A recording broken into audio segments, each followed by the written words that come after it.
Our digital strategist, Karen Rose, joins us. Yes, the digipreneur is here, have no fear, TNT. Even though he's far removed, we are still able to have our conversation because of technology. He's able to work because of technology. He is now in that interesting category of a digital nomad, and he is suggesting this morning that Tobago, yes indeed, our sister island, could be positioned in that particular framework. Karen, great to see you again. Good morning. Good morning, JW. And, once again, thank you for having me. I just want you again to explain to the viewers the whole concept of the digital nomad. Yeah, so great way to start things off. So the digital nomad is a person that can work from not just home, they can work from anywhere in the world as long as they have their laptop or their smartphone and an internet connection. And as long as they're able to work from their devices and they're able to just work with the internet connection anywhere, then that is what we call a digital nomad. Indeed. And today's topic is an interesting one because you're suggesting we can now position Tobago to be a digital nomad friendly destination. How do we get that from concept to reality? And just walk me through the connectivity framework in Tobago. How could we make this into reality? Yeah, so one of the most important things is understanding, why we should push for Tobago in particular to be a hotspot for digital nomads. And that's because since the pandemic and since the world has opened up since then, countries have realized that there is a segment of the world that is in the spotlight right now that if they can start attract, they're going to come with their currencies and be able to inject, and they're able to add to the GDP of the country just by physically being there. And that's digital nomads. The reason why I say that we need to start thinking about Tobago as a hotspot is because all these digital nomads need is a destination that it's coming with a lower cost of living than typically their home country. This is going to be giving digital nomads another option to live in the Caribbean. We all know they love to vacation, but people do want to spend some more significant time here. And a great way for them to do that is by looking at countries that are digital nomad friendly. That way they could at least stay here for a minimum of 1 year. But like I said, they also come with that higher currencies and that immediate cash injection to the economy, which makes Tobago being, Trinidad and Tobago on the whole tends to be a lot cheaper than many of the other Caribbean islands. So this could be a potential really good spot for digital nomads globally.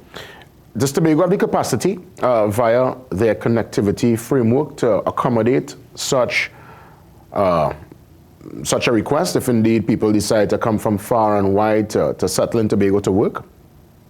Yeah, so one of the things that has to happen first off is the establishment of a nomad visa. And what that does is right now, if a country doesn't have a visa program, digital nomads tend to go to countries that allow them to stay for 2 or 3 months and then they move on. So that could happen right now, but just in I think we give out like 90 days, 60 days or 90 days when visitors are coming in. So people are doing that right now. But what the visa program does is allows the country to manage the inflow of requests coming in. So it's not going to be a free-for-all, but that new digital nomad visa, people apply, and now Trinidad and Tobago can manage the people that are coming into the country efficiently. Indeed. So that's from I would imagine, a national security framework, because they are the ones who manage, in terms of people coming in and out and that kind of stuff.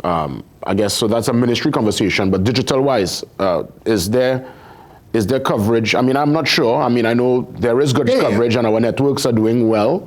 But we're talking here from as far as Charlottesville, down country, Speyside, to the city, Scarborough, to Crown Point. Is there connectivity throughout the entire length and breadth of Tobago? So very good question, right? And this is also part of what every single country that is welcoming digital nomads, that this is part of what they're doing, because they know that this group of people comes with a higher currency and a cash injection. They also protect the local talent. So they're not taking away jobs from the local people, but in preparation to make the country a destination that's going to be digital nomad friendly, they're ensuring that they have the connectivity. They're building up a lot of, well, in the case of Thailand, condos are going up almost every day, fully connected. We need to start assessing if we have if we're building new places, and I know a lot of new places are coming out in Tobago, but making sure that our internet infrastructure is on point. For the most part, I've never really had any bad experiences with my internet in TNT. We know that they do happen, but this will be a conversation where if it's a part of a national drive, then the government can get on the phone with all of our teleco providers to ensure that Tobago has strong connectivity across the island. Well said. I know that close by to Thailand there, it's Singapore. And lots of people go there to be digital nomads, but also big businesses go to set up shop because of the workforce, the highly trained and educated workforce. They have literally put great programs in place to ensure that the staff can meet the requirements of these international organizations. Are we anywhere close to that, you believe, here at home, in terms of us understanding the IT, understanding what's required, if there are technical issues, to call on a local to help with these digital nomads? I mean, that is definitely going to be a work in progress.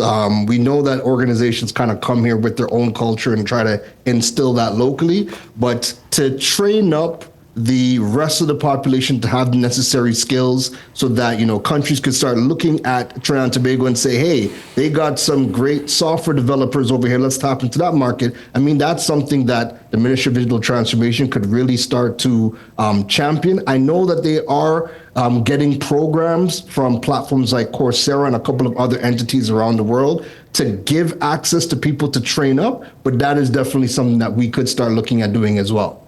Have you met any other digital nomads out there while on your adventure in Thailand? A lot. And you know what? And right now the story is relatively the same. Reverse migration around the world is in full swing. So, we in the Caribbean, when we leave, we tend to go to the US, Canada, and the UK. But guess what? 2023 was the year that the highest reverse migration has ever happened. People leaving in record numbers from Canada, the US, and the UK. And why are they leaving? They're leaving for, number one, it's too expensive to live. So they're now getting into places like South America, Eastern Europe, and also Asia as well. We do have a couple of countries locally, in the region, that have started to try to welcome digital nomads as well, like Antigua, Barbados, St. Vincent, to name a few, and Bermuda, to name a couple. But reverse migration's in full swing. We now can start to tap into that by, setting up shop, letting people know, hey, we have our own, 1 year or 2 year digital nomad visa. Let's start getting some of these migrants who are looking for cheaper places to live and want to live in the Caribbean. Let's start waving that flag so we can be that destination to bring them. Yeah, and hence the reason you brought Tobago in the conversation, which to me it's so progressive, because I've heard many talk about the Tobago tourism product. People are looking towards medical tourism, different aspects within that tourism framework. But you're the first person that actually mentioned, the technology side of it, the tech side of it, and being a digital nomad in Tobago. It makes sense. It's seaside. It's a good place. It makes sense. And you think about what it does automatically. We don't really have to build anything to start getting people to come in. There's a lot of places right now that are not being rented out just because people might not have the finances, or they're just empty. There's a lot of places that are not being rented out. So bringing people in from the outside who are coming with their own currency. One of the big stipulations that many of these digital nomad visas have is that there's an income requirement. So some countries have, you have to be earning over 50,000 US a year in order to apply for the digital nomad program. And that's just so that they can get the type of quality of people to come in and migrate. So you're not just coming in who are going to be people that don't have no money. Now they're going to be a drain on your social services program. No, you're bringing in people that actually have the resources, have the money, and now they can start to rent out local places. They're going to be filling up all the local diners because guess what? I'm here in Thailand. All of my money is going to everything in Thailand. So it makes sense for us to start welcoming those people into Tobago. Karen Rose, interesting, and we'll develop some more next week with our conversations via the Digipreneur. You be safe out there, and thanks as always for touching base. Take care. Next week. For sure. The beauty of the tech. I mean, he's in Thailand, I'm here in Trinidad, and we're still keeping the show running. He's still very much part of it. It's just we able to do it via, the Zoom line. Amazing. With that being said, conversations on cancer. We'll get into that next.